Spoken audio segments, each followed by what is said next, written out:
Hey, it's good to have you folks here, though, with this Coaches Cafe. And John, you've got some, let's get right down to the questions you were asking.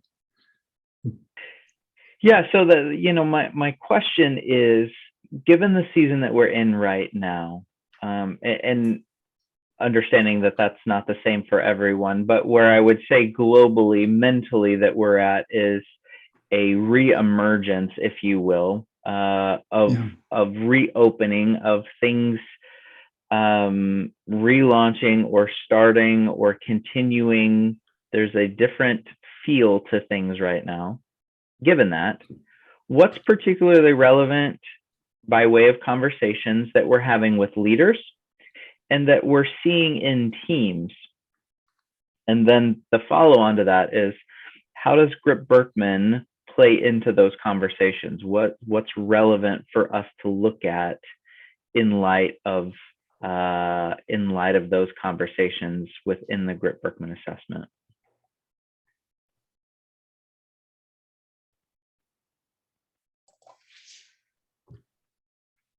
Let me throw something out. As one of the things that has happened in industries across the board, and we're touched by this too, is that people have discovered they can do online meetings and they can work from home, and many times can even be more productive because they don't have those impromptu meetings. They don't have to commute back and forth. And I'm able to just be here with me, focused on my particular task, and they can get much more done sometimes. And so they're liking that. I think online is here to stay. And finding out, though, how do we balance the need for in-person meetings with online meetings? Or how do we handle effectively a hybrid meeting without giving preference to the people who are present or giving preference to the people who are not? One of the things I discovered is when we have hybrid meetings, when the person who is on, if it's just one or two people who are meeting with us virtually, when they speak up, you have to give them preference. We always, because they can't hear the other people the way we can in the room. And so they always get preference that way. But then sometimes they may feel that they're not getting preference, or that they're being ignored because of something that's going on in the room, or some side comment that was made that everybody heard except them, all that sort of thing. So I guess, the real challenge to me is how do we discern when we need to have an in-person meeting, when is it worth it? We really want to insist that people make the effort to be there in person. What's the criteria for that?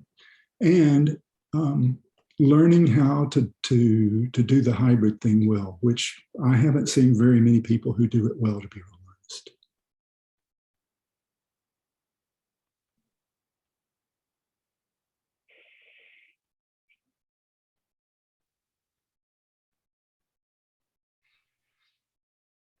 Yeah, there's I think, Larry, you were the one, initially, as we were even talking about an in-person gathering that we were going to do, that said, if you can do it virtually, do it virtually. What is it that you can only do when you're face to face? And that helps. I think the other thing that that we found on our team is, because we've been working virtually so much, that if it feels like a work session personally, for me right now, feels better in front of my computer. A work session feels more productive when I can have my multiple screens here in front of me, and I can have those things literally up. But the piece that doesn't work is the same, is the brainstorming, the sort of moving around a little bit. The longer, anything that's beyond sort of the 90-minute, even, I know that people will say a 3 or a 4 hour can be done well, online, but I think anything beyond the 90-minute, there's just something that you're able to do differently when you're in person. So that's sort of a time threshold that I'm beginning to tease out a little bit. But then also the intent. If the intent is true connection with each other, even as a top 3 priority, of truly a deep connecting, then I would say you have a pretty good argument to get as many people as possible in a room together again. Yeah. And I just did a 4-hour in-person meeting yesterday for the first time in a long time. And that group, it was interesting. They had not been in a room together before as a group because of all of the kind of, migration in and out of the team that has been happening over the last 2 years. So at the end of the meeting, when we were reviewing what went well and what would they have changed, they would have spent more time in the social aspect and less time in the strategic planning aspect, which, as a facilitator, I'm always trying to make people feel like their time is well spent, but they actually wanted to be less productive in the room. So they were, it was a real, and the other piece was that I found that after they hadn't been together for a while, had fallen out of the habit of being in person, that they grew tired a lot more quickly than I think they would have pre-COVID, because they're out of practice with that social interaction. This was a group of a lot of blue people. So they were fatigued at the end because they just were out, their muscle memory wasn't there for how do I interact in a group for an extended period of time.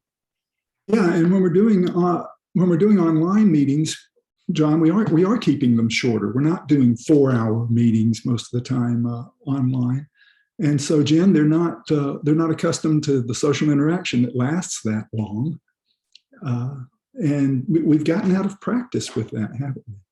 Mm-hmm. But another problem still, we've talked about this even before COVID. Pat Langione was talking about virtual meetings and the need for a virtual water cooler idea, of being able to socialize without an agenda, impromptu meetings and that sort of thing that we don't get when we're doing online. I think people they're doing their socializing on social media, but we're not accustomed to just small talk socializing. We've gotten out of that habit in the last 2 years because we pop on, we have the meeting, and we pop off, and we don't have any impromptu of, hey, Les, how are you doing? Or, Jen, how's your yard work? Kind of stuff, tell me who you're using. We don't get to have those kind of conversations when we're in these sort of meetings. I think even when we've done the extended meetings, like I think of the training session that we went through not too long ago, where we had 6 days of extended training together. We had the time when we were working effectively together, but then when we would take the breaks, which would normally be that interaction time, we're all by ourselves. So you went from a productive time to alone time, which isn't bad, but you do lose some of that opportunity just to interact, and then you're right back to productive time again. So there really wasn't a whole lot of relational interaction going on. And I think that's probably, Jen, a part of what people are trying to remember how to do. We're just out of practice with that. Anecdotally, I don't know if this ties in, but probably 3 or 4 of them walked in with their masks on, which are no longer required in this building that we're in this part of the state that we're in. And one of them actually said, I'm just used to having this mask on. It feels weird. It was just funny that, that think about all of the things we've grown used to over the last 2 years. Yeah. Yeah. And so, John, to your question of, what's relevant now, I think for me, the relevant thing is the need for real interaction, social interaction for people. When we're talking about some of the values that we're working on, for example, with this this new process that we're talking about for group discernment, how we get to really know each other and interact with each other on a different level. We're missing that, and re-emerging means trying to find new ways to do that, for leaders to be attuned to the need to create environments that will help people to do that, to interact on a different level than just work, interact on an interpersonal level even more, I guess is what I'm trying to say. Jen, you read my mind and you can verbalize it for me better. I want to hear a little more. Can you take another swipe at it? I think we have lost the skill of interpersonal interactions. Yeah. I think and I think the other thing that I'm seeing compounding that is that, and I am not a dramatic person, I don't think, so I always hesitate to say this, but I don't think we can say that we have left the last 2 years unscathed. I think there's been some level of trauma that we've all have experienced, and that impacts everything. And I think it's naive to say that we can just pick up where we left off and restart. And so in my world, it's people's attention spans are shorter. They're acting almost in a weird place of stress consistently. I know John and I have some leaders that we work with that they're almost like deer in the headlights, and everything is okay, but it's almost like we're still trying to heal, I think, from what we've been through. I don't know if that is kind of going in parallel with what you're thinking too, Larry. Well, I think, in my mind, that segues into one of the things that I think is really relevant right now as there is a reemergence. I don't think people know their own personal capacity boundaries very well right now of what they can handle and what they can't. And I think it's different. And we just got off of a call where we're all talking about the idea that we're pushing it, right? We're getting close to capacity, and some of us beyond that type of thing. And we're seeing that. And so how do we have that, if we're thinking about conversations with leaders, how do we help them discern what that threshold is, and when they go beyond it, the potential impact, not just to themselves, but to the team, and what the team experiences from them as we're moving into this? I think I'm having this conversation multiple times a week right now, frankly, about what is the priority, what do we need to make sure actually truly is getting done, or what are people feeling from the way that you're leading right now when you're in this position, in this place of being at capacity. And a hesitancy too, I'm hearing, about committing to a metric or an outcome because they don't know what else might come. So I don't want to necessarily say, yeah, I absolutely can do this, because what if another crisis hits? I found that interesting. And what you said, Jen, is so important, that none of us is coming out of this unscathed. Even those of us with those really, really deep blue needs who, we're really having fun with being isolated, and we're getting all charged up. Your battery only gets charged up so much, and wherever your diamond is, now you need to go spend that energy. And so we are not coming through it unscathed, and we're not through the pandemic yet. That's the other thing, that people realize, that there's still variations of the virus that are resurging, and when we see in Shanghai where they're totally shutting down a city of 26 million, and what does that mean for the rest of us when other governments follow suit? And so we've still got this stress that's hanging over us, this dark cloud that's hanging over us of I know we're not through this yet. And how does that affect us? And that says, we've got a lot that we can offer to people in what we're doing with GRIP-Birkman, of helping people to apply some of these things that we're learning. One of the biggest things that I think about is how much we put into affirmations every time we have a gathering of any kind that has anything with GRIP. We always insist on having affirmations, but John, I'm going to pick on you just a little bit because you do such an excellent job with every team that you lead. I've been on several with you now, and you always take time at the beginning of every meeting to let people do some catching up with each other, the personal thing. How are you doing? What's been going on in your life? And people are asking each other's questions, and people who may not have been in the same room with each other for months or even a year or more know about some of each other's struggles and ask about those. And I have seen where we've been in a meeting that was only a 60-minute meeting, and we might take 30 minutes of catch-up time before we get to the agenda for the meeting, because you think that's so important. So I'm going to throw it to you, John, and tell me, where's the relevance in that for where we are right now?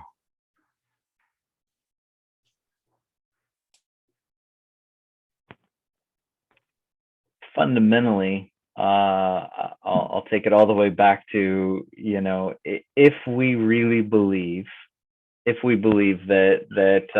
this is about our journey of moving from I to we, then we have to model it. And you can model it at the end with affirmation as sort of a takeaway, but to give it priority on the front end, just it says something different. It sets the tone.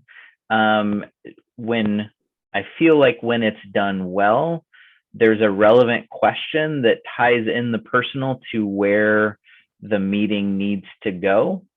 When there's a connection around, well, for this gathering, right? As we're talking about this, what's, how are you doing? And what's one conversation that's come up more than once as you're interacting with people of late that seems to be a trend, that seems to be sticking, right? And to then allow each person to share around that.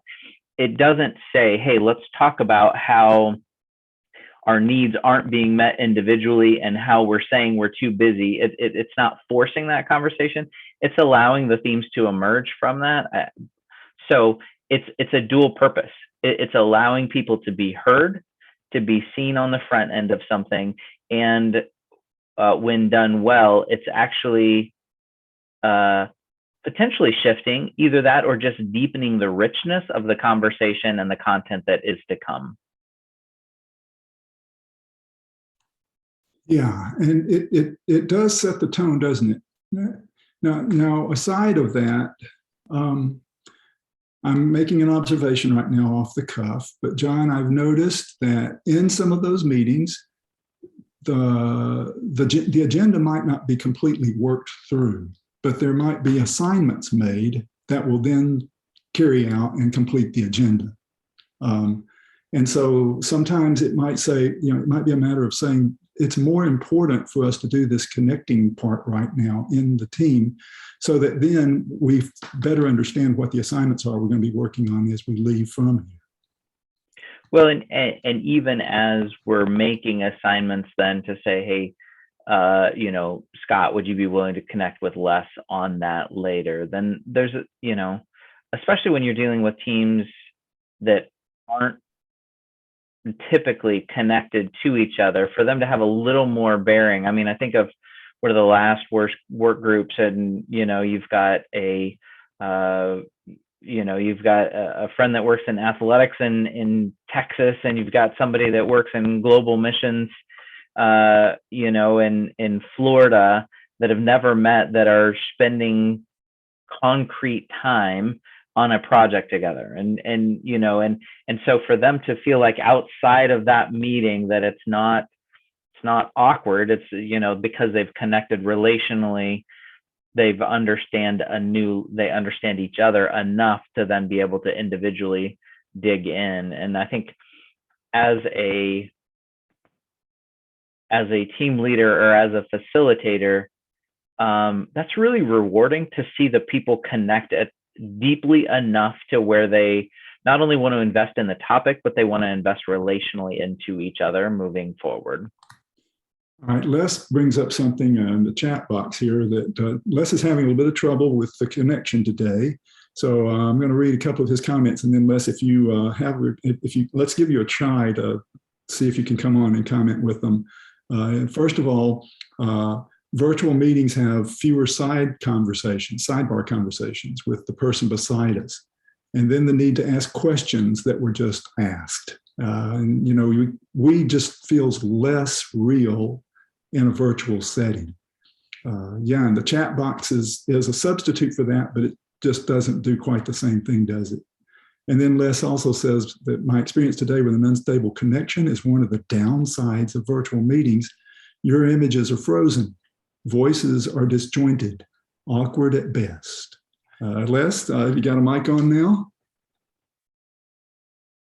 I have a mic on. Can you? Are you doing that on purpose, Les? True to form, you're choppy as all get out.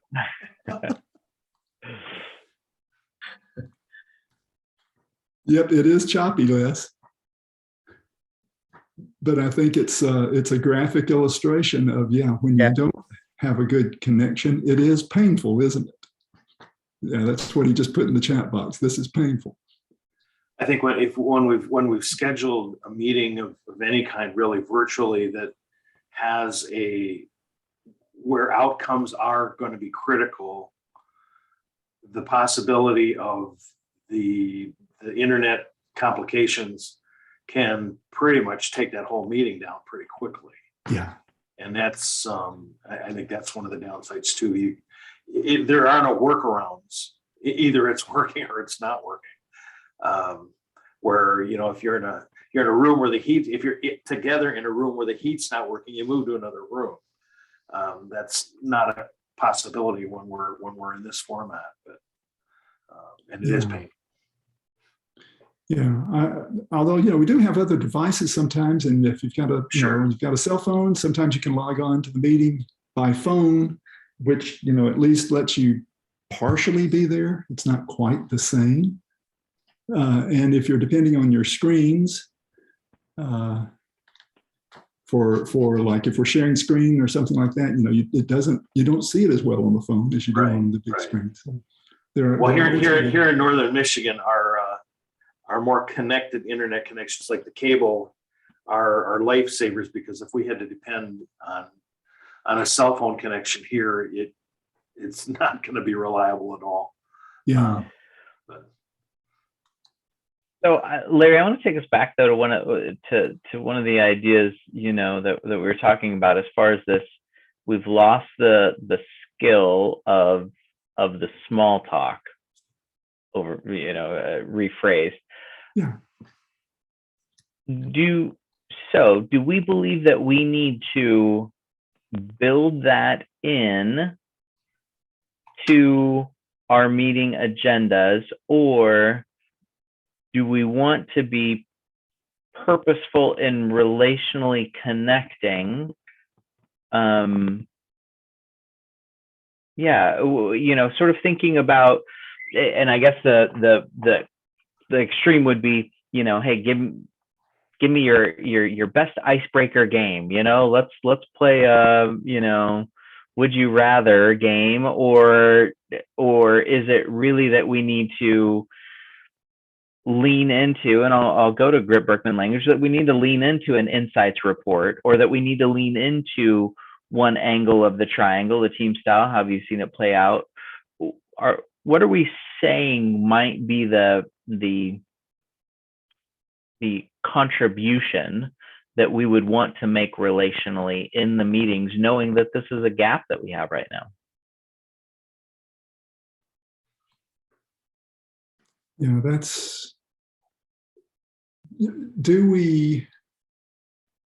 how do we best facilitate that, I guess is the question. Is it best to do some of those icebreaker things? You know, if we're using Zoom or MS Teams, it's not too difficult now to put people off in breakout rooms, to let them have a little bit of time together to do some things and then come back to the large group. Can we make the technology work for us that way? Or, and I don't know, John, if it's better, how we get that in there. I think we do have to be a little bit more intentional about it, though, is the thing. It's not going to happen unless we intentionally make it happen. I think my gut is probably that we underutilize some of the resources that we Yes. have at our fingertips with GRIP-Birkman, the insights reports being one of those things. I think the simplicity of saying, hey, you know, let's just take let's take your motivation, right? Or something like that, and just say, hey, you know, as we're going into this meeting and we're talking about this challenging problem that we've been facing together, what's one of the things on that insights report that would be important for us to understand about each other as we get ready to dig into this conversation? Or, you know, as we all have, last week we said we were all sort of reaching our capacity. What's one of the things that one of the team styles that you need, and how have you handed, you know, how can you hand something off this week based on who we are as a team, you know, and that would allow you to lean on your team in a more intentional way this week. And those take a little bit of thought. So, you know, it's not a, hey, I have 1 minute, but I think that the relevance of that doesn't make the team building the centerpiece of the meeting, right? I think that's sort of the risk, that sometimes when we try to have an intentional conversation, it feels like the team building is the centerpiece of it. It's not the centerpiece. It's the mode. It's the way that we're going to be able to have the effective meeting is by allowing the space to connect well on the front end. I think one of the things that we accomplish in doing that, rather than using, I don't know another word other than unrelated icebreakers, is that we are all also very geared towards let's get this done, and that feels more a part of where we're going anyway. You know, I meet with a small group twice a month. And it's not related to GRIP-Birkman, but in other areas, we've had to really simplify just even the overall agenda. But by trying to make whatever, they're almost sidebar conversations, but they're still related to the overall topic, then it doesn't quite feel like we're going in this direction and now trying to yank it back. Okay, now what are we actually here for? And so I think that would have more relevance to where we're headed with the overall meeting too. Yeah, and you know, the whole purpose of what we do in team builds is to try and get a conversation started, helping them to have, you know, using the tools that we have with the assessments to help them understand themselves better and to understand each other better, so that they can communicate, have their conversation, build one another up, take advantage of each other's strengths, and also compensate for each other's weaknesses, and see where each other has needs. And so that means we have to be a lot more intentional if we are in different locations and we're only meeting together on the small screen. We have to be a lot more intentional about it. You know, I realize this even with my personal relationships. Somebody's name comes to my mind, and I think it's been a long time since I've talked to them. And instead of just sending them a chat through Messenger or something, call them on the telephone, which is a little bit more personal, a little bit more direct, and a little bit more interaction, direct, real-time interaction. And, you know, we have a conversation to try and catch up again. That means so much more than, you know, just the quick little 144 character message that I might send.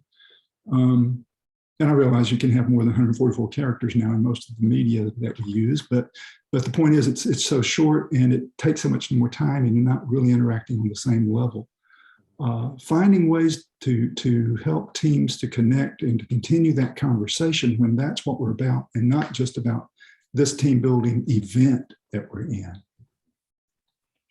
I think the other thing it is too, and I, you know, relating it to, I've been through the faith walking program that Jim Harrington, Tricia Taylor put together, and and some of the work with Steve Cuss around managing leadership anxiety. I think like those, GRIP-Birkman develops its own language and vocabulary.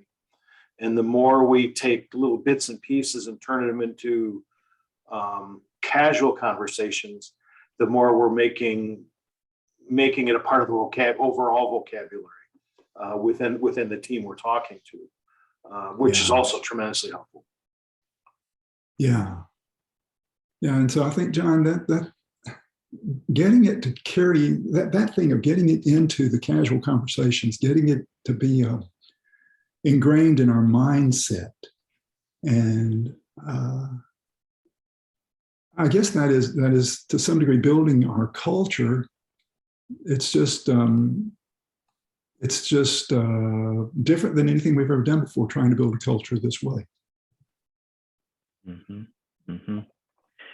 Yeah, and I think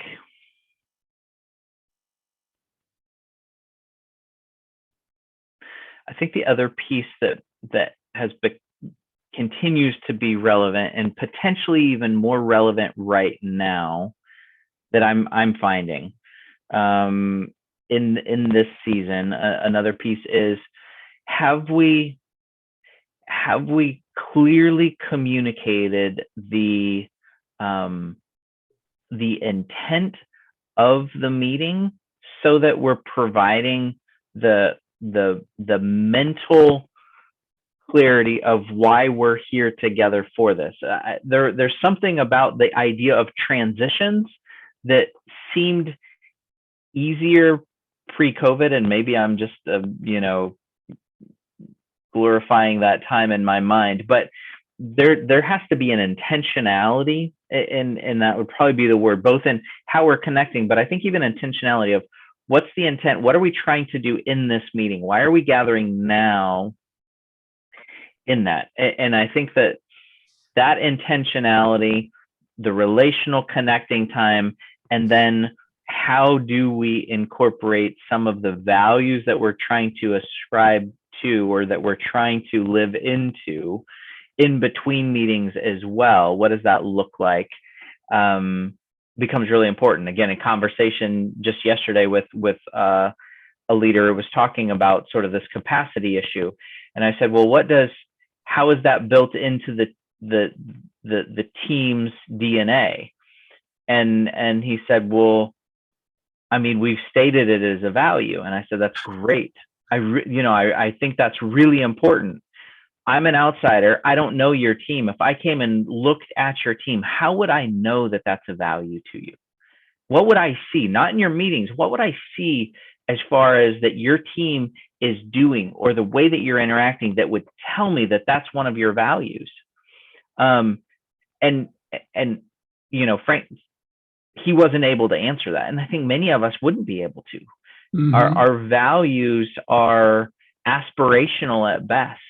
They're not ingrained into it. So, the challenge of taking something that could be episodic, right? Of we had a team building event and translating it into the DNA of the team, or something as far as health and boundaries. Okay, we start our meetings on time, we end on time. Great. What do you do in between your meetings as far as after hours communication with each other? What do you do as far as, what would I see? What would I observe that lets me know that boundaries is important to your team? Things like that. So gets back to the idea of the observable behaviors that we're working toward. And obviously we're going to be biased towards what are the we values that we believe are going to enhance the kingdom, that ultimately are going to get us there. So when you say the values are aspirational, is that the way I wish things were? Yeah, if or I feel like that's what we should say, right? I love the organization that I work with right now, but ours are dignity and justice and compassion and excellence. And there's another one, that integrity. I forget integrity. There you go. But those are our 5 values, right? I mean, how does it get translated into behaviors? Yeah. How would someone that comes in see those and not just say, well, that's everybody's aspiring to those, but Right. what makes it unique for our context and how we choose to live that out. We talk about missional drift. I think values can take the same, just kind of be floating off if we're not doing a good job of indoctrinating them into our everyday activities. You know, I mean, they've got to be able to be seen. Drawing it, maybe, you know, the church I was working at up here, drawing, we got to the point where we were drawing specific attention when they did show up. You know, and that was one way to, you know, it's like catching somebody doing something good. It's like, hey, that's one of our values, and making sure that we're hearing and seeing that we're actually on target with those things, and not just allowing them to remain just aspirational, which I think we've done in the past. Hey, Les, I see you're back with a more stable connection now. But you do still need to unmute. Oh, and right as you said, It just froze up again. Oh man, even logging on with the phone, I think still freezes up when he tries to speak. Oh, there it goes. You're muted too, Les. Yeah.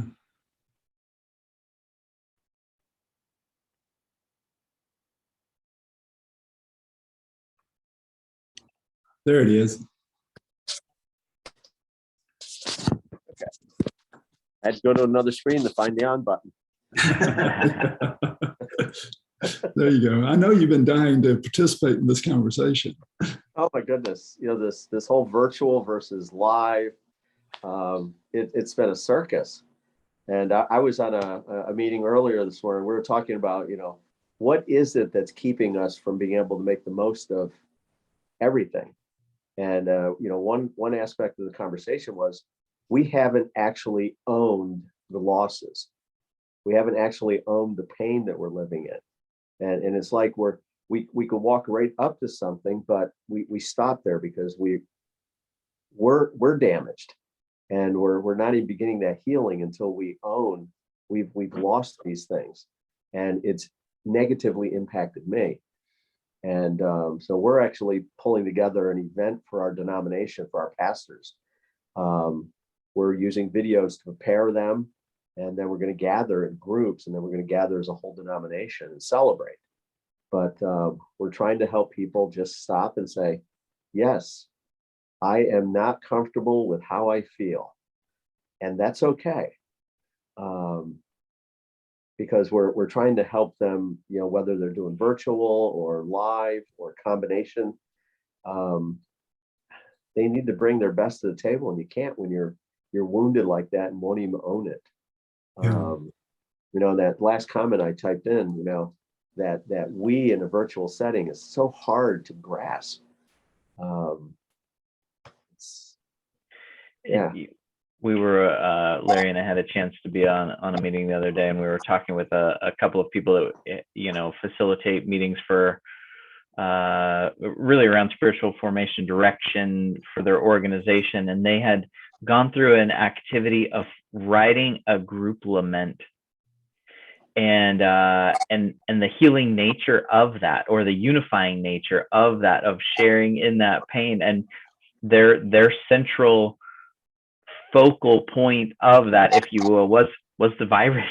They said, it is, you know, and the way then that people were able to articulate that, but then also to, you know, I don't know all the elements of a lament, but really that grounding on Christ, right? That grounding in God of it's not bigger than him, but this hurts, and it's not, we don't like it, you know, and being able to make that a group experience, I think is important. Along with that, I would also say part of what we get to do is also call out what is not changing. What has not changed? Well, the fact that I care about each and every one of you, and the fact that relationally I'm committed to you, it feels different right now. It looks different right now, but it doesn't change the heart posture that I have of being relationally committed. And then the other things work-wise that haven't changed. We're still committed to our, mission, vision, values, whatever it may be that is grounding, that's anchoring for people in this, is another important aspect to sort of re-highlight. And I'm finding that even as we're coming out, the assumption would be we wouldn't have to do that as much. I'm finding that actually almost have to do it a little bit more, because now it has to be not just anchoring, it has to be course filtering, course directing as we're moving forward into, well, there's so many different things that we could do now, right? The smorgasbord of options is not allowing people to filter appropriately to their unique contributions. John, for the last 2 years, I have been harping on people about, we say that our purpose is this, our mission statement is this, we have this vision, and then we let something like a pandemic just put everything on hold. And you were talking about behaviors, and I keep coming back and saying, what can we do, not just in spite of the pandemic, what can we do because of the pandemic? What does the pandemic push us to? What does it inspire us to do? What does it force us to do differently, but that is still in line with us and our values and our stated mission? Somebody says, well, I just can't evangelize online. Why not? Mm-hmm. Or they say, I've got the gift of helps, and how do I do that online? My goodness, how do you help to connect people with needs? When people were saying, we've got some people that can't get out and they don't feel comfortable going and doing their own shopping, can you go do their shopping for them? Or can you show them how to have their groceries delivered to their house if it's available? Just think about all the things that we may have to do them differently, but how does it propel us to do things differently that we wouldn't have done before, that really facilitates our ministry, not impedes it? A rock is thrown at us, and now it suddenly becomes a stepping stone that we can use to get to the next one. Yeah, the whole idea of a plan B. Yeah. For most people, it's an assumption that plan A is gone. But plan B could just be tweaking how you do what you do. And so it's exactly what you're just describing. It's like, when I got here at this church, I came right in the middle of COVID, and one after another, they would plan something and cancel it. And now no one plans anything without a plan B. So, okay, plan A can't be done, but plan B is tweaked. It's not a new plan. And so it answers some of that. How can we do what we used to do differently? And so, I've had virtual dessert socials. Everybody made their own dessert. We took turns holding it up, and we still did whatever we were going to do. We just did it virtually. There's ways to process that. But once we get caught in the idea that plan A is gone, what you described, Larry, happens. We forget that we forget that we have an agenda. We forget that we can still do everything we used to do. We're just not going to hug at the end of the meeting, For 6 months, we did a communion in our homes, and our pastor led us online and go get whatever you've got, crackers or juice or anything that you want to put in the cup, and head of the household, serve everybody in your household, and let's all do this together. And theologically, many people in our camp would never have felt comfortable doing that, but you know what? They did it, and it was wow! It was a deep spiritual experience that people never would have had otherwise. I think the things that we were desperate enough to see that they continued, we continued. Like worship was the one, I know for us, like we were desperate to stay somehow connected for worship. And so we went to, great lengths to make that happen. But some of the other things like the ministering to our communities and things like that, it's like, it wasn't quite the desperation wasn't there on our part. To feel like we had to continue with those things. So I think some of it now is as we get back to whatever measure we are back, it's like, okay, rediscovering what the values were, rediscovering what the mission was, and how do we now apply the same kind of motivation to that we did making a worship service happen online when we hadn't even begun to think through how to make that happen at the time. Yeah. So I think it's a learning experience that we can apply to some of these other areas that we hadn't even given thought to before. Well, even now, John, as we're thinking about, let's say applying some of our principles from GRIP to our present situation. If we get over to the bodybuilding roles and we say, okay, here is my role that I see me playing and help to build up the body of Christ. How do I find ways to do that in the current environment?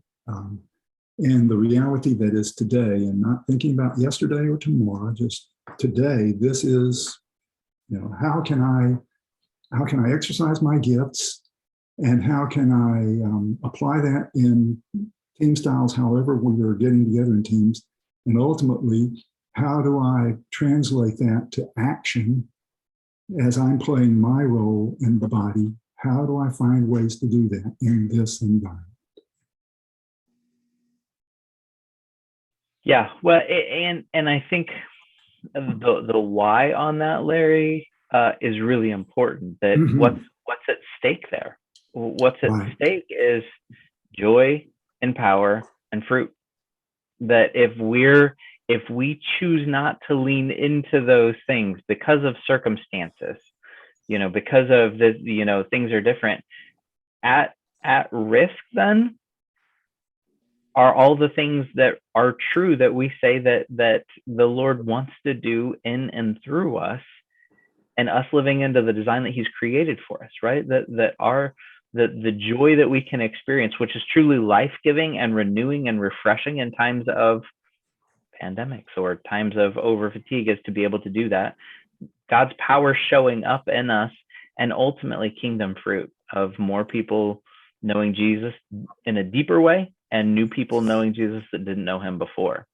And so when you sort of put it in those terms of why is it important that we become creative, or that we begin to think about less of if we can and more how do we do it, it helps us. And understanding ultimately the other foundational idea of that is that we're not doing it alone. God designed us with needs so that we would be journeying with others on the way, on the process.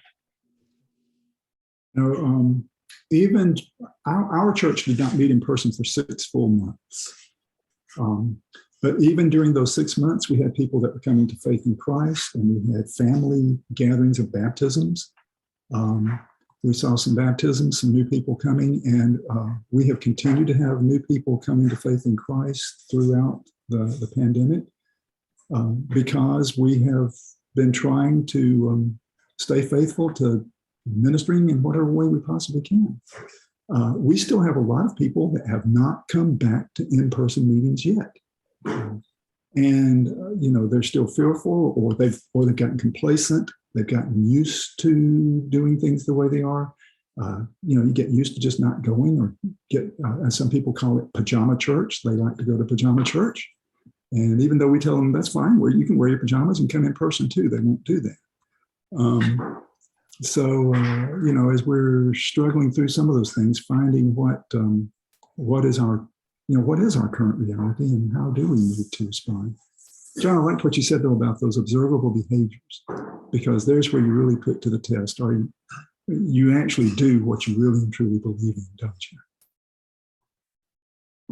Yeah, well, guys, we've already made it to the top of the hour, and I wasn't sure if we were going to make a meeting, but I really appreciate you guys being with us. Scott, it's great to have you back active with the GRIP-Birkman community. Thanks for participating with us today.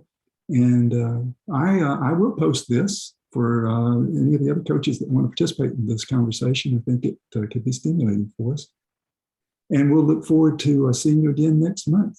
First Wednesday, same time, same channel. And meanwhile, let's keep doing everything we can to help individuals and teams build unity in the body of Christ so more people know Jesus. Thanks again, guys. Bye-bye.